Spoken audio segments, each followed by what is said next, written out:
columnist Mark Shields and New York Times columnist David Brooks. David, it's been a full week. We lost 180, almost 200 Iraqis in fighting just on one day this week. We had the words of Senator Reid getting reaction from the White House. We had the meeting between the president, the Democratic leaders this week. Are we any closer to seeing the two sides coming together on funding? Not really. I think they will come together. They had a meeting where they said they were civil to each other, though Bush was a little angry at Reid for some of the things he said.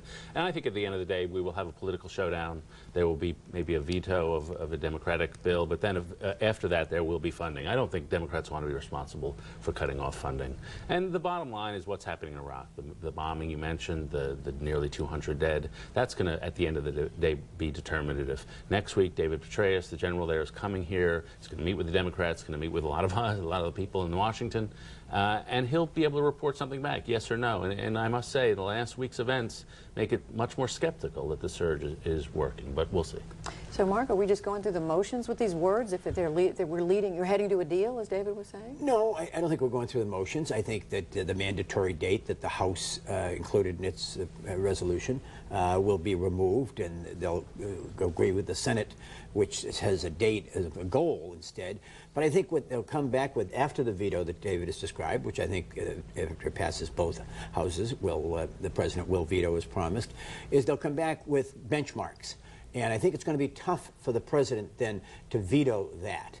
There's no date involved, and I think those benchmarks include things like the oil revenues and. You mean because it's not binding? It's not, but it does impose upon him an obligation to report to the Congress on the progress of those, and I think the benchmarks become tougher to reach for the Iraqi government, Judy, because 200 Shias get blown up this week, and it's the Shias who have to agree to the compromise in the government to give these concessions to the Sunnis, whom they see as their tormentors and their nemesis at this point. So I think the Maliki government has a very tough chore ahead of it to meet what I think are probably legitimate benchmarks, but maybe unreachable. So harder for the president to veto, David, and you said the more deaths coming out of Iraq, the more pressure there is on whom? Well, there's pressure on both sides. I mean, Harry Reid put his foot in it by saying he thought it was hopeless, and the Republicans pounced on that.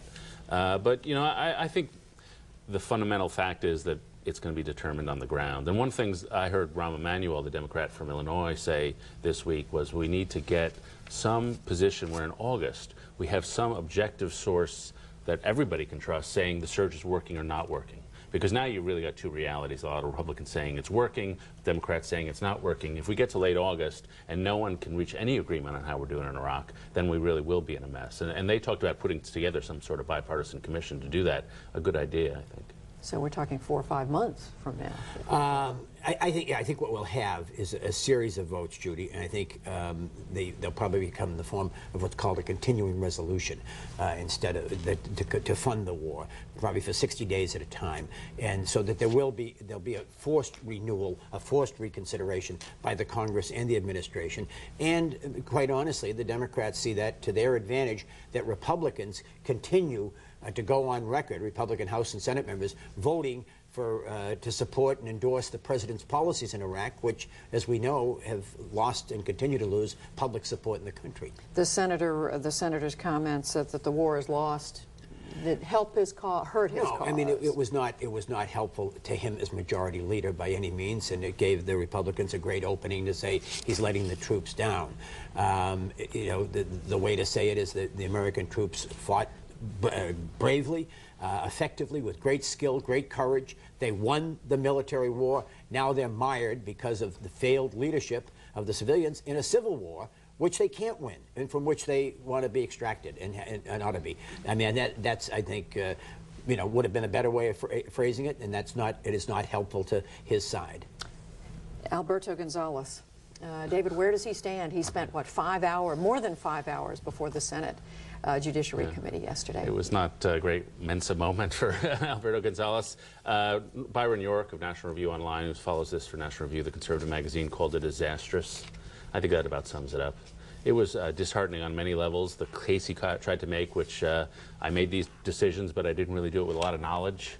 That's a great Bush administration slogan. We make our decisions without any knowledge of our decisions. And I think it's disheartening for a lot of people because it reflects on the president. This guy is a perfectly nice guy, but clearly not up to the task of Attorney General. And a lot of people say, you know, this reflects very poorly on Bush. Why would he choose him? But the president the White House piled on the statements praising him today. Dana Perino at the White House said, very solitary White House at this point. The Republicans she said in the he's doing Senate, a fantastic job. Yeah, hell of a job, Alberto. No, there's no support there. There's really no support. You saw it of the Republicans in the Senate. Even the Republicans who tried to help him in that committee, he couldn't follow their lead because he really wasn't with it enough.